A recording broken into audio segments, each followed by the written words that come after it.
Today we had some very good hearings on audit in the Fed. We had a couple panels. GAO was there describing their audit that they have released just recently as a consequence of the Dodd-Frank bill from last summer. It wasn't a full audit, but it was very helpful.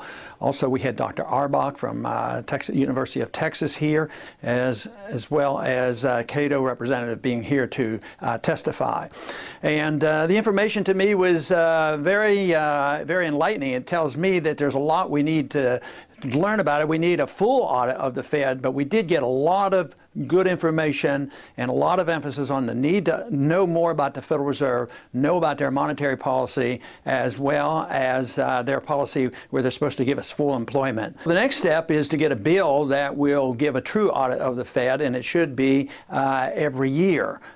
This is a one-step audit. It's more than we've ever had before, but we need to pass another bill that eliminates the prohibitions. There's prohibitions in the code right now, which Congress passed, saying that we can't audit the Fed in certain areas like overseas transactions. Overseas transactions are very, very big. Today we know that the Fed was involved with about $15 trillion in the bailout. A third of it went to foreign central banks and private banks overseas.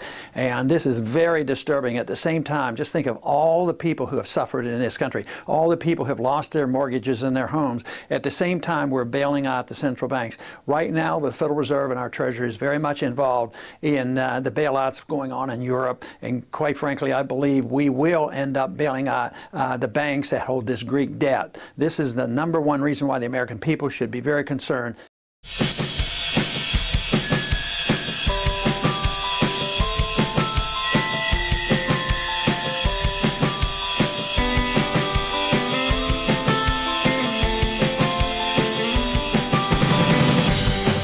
Everyone loves you, nobody cares.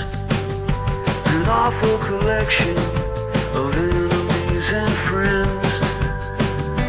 Congratulations to you, with sad regrets. I'm tired